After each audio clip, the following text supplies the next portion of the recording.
Our first test in pre-calc is rapidly approaching. It's just going to cover sections P2 and P3. Don't worry about P1, you know, that the real number line stuff. The meat of this is all in P2 and P3. So before we go over the practice test, here's a little warm-up. We were given here radical form. Let's convert to exponential or rational exponent form. So here, remember, if there's not a number there, it's an implied 2. So this is the square root of x to the 5th. We'll keep the base x that is under the radical, and we'll make the 2 and the 5 into a fraction.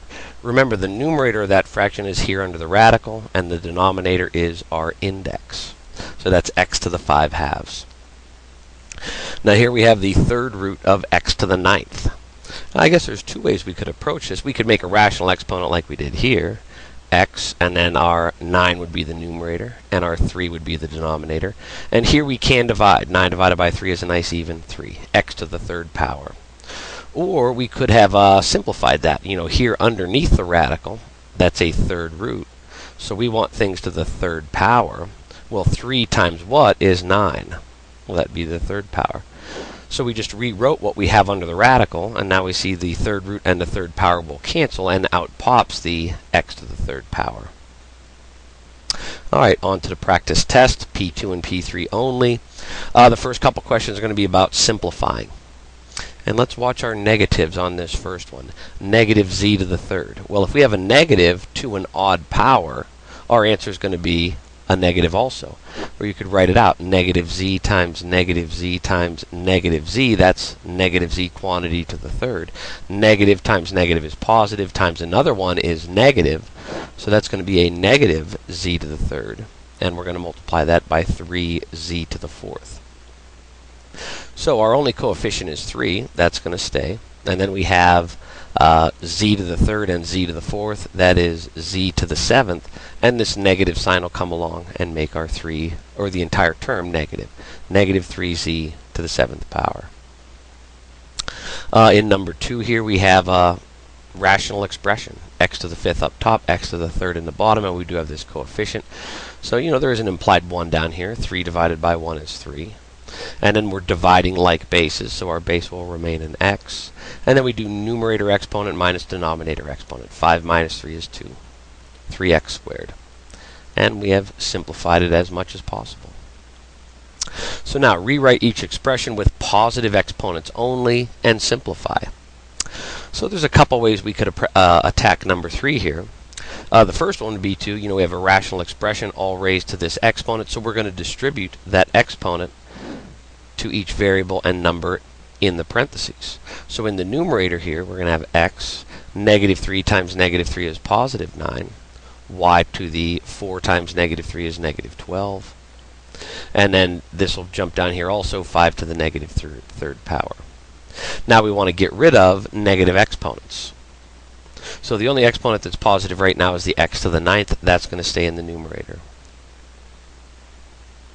This y to the negative 12 is going to jump down to the denominator and become y to the positive 12. And this 5 to the negative 3 is going to jump up and become 5 to the third. And 5 to the third is 125.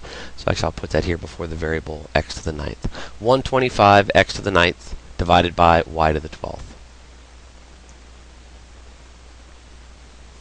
Number 4. Again, we want to get rid of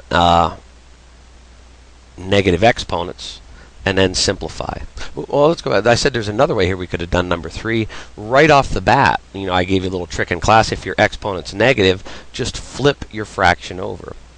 So if I flip this fraction over, now the 5's on top, and the x to the third, negative third is on the bottom, and the y to the fourth is on the bottom, and now it's to the positive third power. From here, I could just distribute the third power. 5 to the third is 125.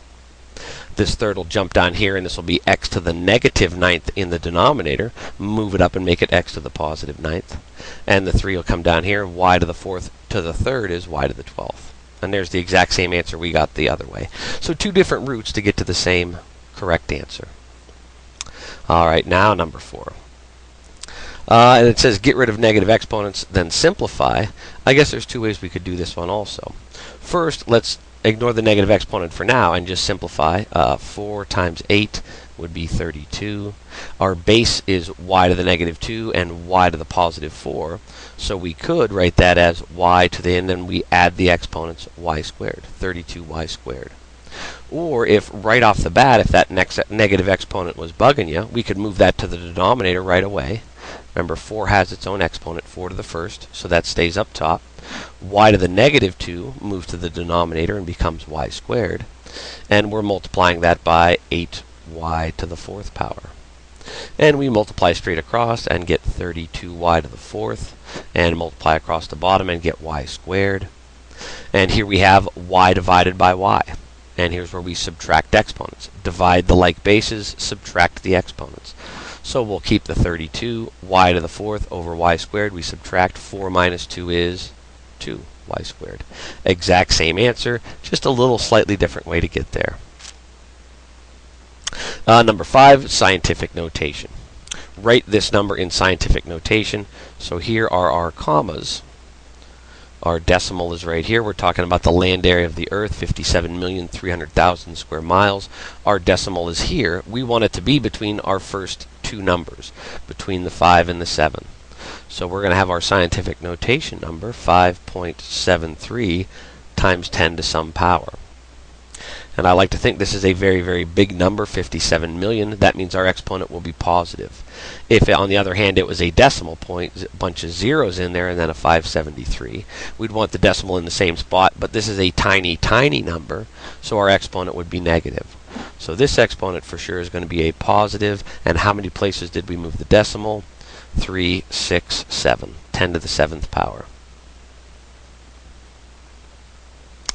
Simplify the radical expression. I like to come over here and do my perfect squares. 2 squared, 3 squared, 4 squared, 5 squared, 6 squared, 7 squared, 8 squared. And I see here it's a square root of a fraction. Usually if they give you a fraction under a radical like that, your first step might be to bust it apart into separate radicals. The root of 75 over the root of 4. If they gave it to you as two separate radicals, a radical in the numerator and a radical in the denominator, in that case your usual first step is to put it under one big radical, and then maybe you can divide right away what's underneath it. So let's see here. I know we've done several examples in homework problems where we had the root of 75, and we want to break that up. Which perfect square goes into 75? The biggest one and the best one is 25. 75 is 25 times 3. And 25 is 5 squared. So that's 5 squared times 3 to the first. Over square root of 4. That's a perfect square. We can just square root it and get a 2. So now in that numerator, we have an exponent and an index that matches. Square root 5 squared. So the 5 gets sprung out from under the radical. We have 5. That root, or the 3 is stuck under the radical. It was first power. It could not get out.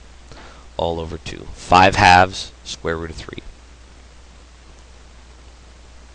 Number 7. Move this up here. We have 3x to the fourth times y squared. That's 3 to the first power, x to the fourth, y to the second. So this is going to be a pretty straightforward one. The 3 is going to remain stuck under the radical. That's a fourth root. 3 is stuck. This, we have an index and an exponent that match. So the x escapes, and its exponent is stripped off when it does so. X is now outside the radical. Here we have y squared.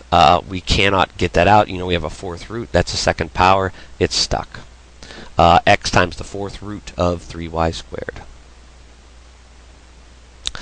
Number 8, rationalize and then simplify. Remember, the key here is conjugate. We want to multiply by the conjugate. And I always think about this in parentheses. My conjugate is going to be the same terms, root 14 and 2, but this was a minus, so this sign will be a plus. That's how we find our conjugates. Same terms, different sign. So multiplying across the top, I'm going to have 5 times my conjugate. And I'm not going to distribute in case I can simplify at the end. Now the reason we choose the conjugate, if we FOIL this out, the middle terms will cancel. So our first term is root 14 times the first term of root 14. Root 14 times root 14 is 14. This sign is always a minus. Negative times positive is always negative. And then 2 times 2 is 4. So our numerator, again, I'm not going to distribute that 5, and you'll see why in a minute. 5 times our conjugate. Denominator, 14 minus 4 is 10. Now if we just focus in on the 5 and the 10, reduce that down to a 1/2. Divide out of 5, we get 1/2. So we have our conjugate in the numerator, root 14 plus 2. And now that's divided by, why did I put it? Oh yeah, that was 2, 5. 5/10 reduces to a half. 1/2 the root of 14 plus 2. Number 9, perform the operation and write in standard form. Standard form is just biggest exponents first. So here, we got a couple things going on. We're going to distribute this negative throughout this set of parentheses, and then we're going to distribute this negative throughout the brackets. Remember, when you're dealing with order of operations and you got more than one set of grouping symbols, start with the innermost ones first. So I'll highlight those in red. I'm going to drop these red parentheses first, and to do that I have to distribute this minus sign. So to start the problem, the 5z is going to be there, minus bracket 3z. Now I will distribute the negative. Negative to the 10z is minus 10z. Negative to the positive 8 is minus 8, and then we close our bracket.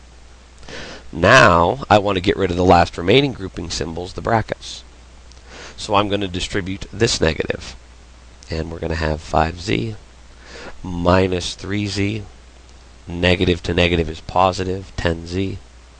Negative to negative is positive 8. And now that I see it, we could have combined this right off the bat. The 3z minus 10z would be negative 7z. And it doesn't matter that we skipped that step, because now we're going to combine our z's and we'll get the exact same term. So it doesn't matter where we do that that little bit of combining. Ooh, and we got 3z terms, excuse me. So 5z minus 3z is 2z, plus 10z is 12z, plus 8. And that's it. Distributed our negatives. That was a tricky one. We had two things going on there with the negatives and then combined up all our like terms. Number 10 looks pretty straightforward. We're just going to distribute the y squared. So remember, there is a 1 there. 1 times 4 is 4. Y squared times y squared is y to the 4th. Distribute the y squared here, plus 1 times 2, the 2 stays. Y squared times y to the 4th is, or y to the 1st is y to the 3rd. Y squared times minus 3 is minus 3y squared. Standard form, our exponents go downhill. 4, 3, 2. And last couple questions here. Multiply or find the special product. The first one, you could just FOIL it out. And that's a quantity squared. You could say 5 minus 8x times 5 minus 8x. You know, that's our quantity squared. And then FOIL. First times first is 25. And then we have a minus 40x. And then our inners, another minus 40x. And then negative 8x times negative 8x is positive 64x squared. And we have a repeating term here, minus 40, minus 40. We combine those and get 25 minus 80x plus 64x squared. And if you do want to write that in standard form, 64x squared would be first, minus 80x plus 25. Now you could have also done that with the shortcut method, so to speak, because that is a special product. We have 5 minus 8x squared. And the way I showed you to do this in class, you don't bring this first term down and square it, 25. Bring this term down and square it. 8 squared is 64. X squared is x squared. No matter what this sign is, the last term is always a plus. This sign comes right down. 25 minus, remember the middle term here. It's 2 times the first term times the second term. So here the first term times the second term. 5 times 8x is 40x, and 40x times 2 is 80x. 80x. 25 minus 80x plus 64x squared, just like we found doing it the other way, just by foiling it out. And that's it. That's the big stuff to really prepare for the test. Good luck.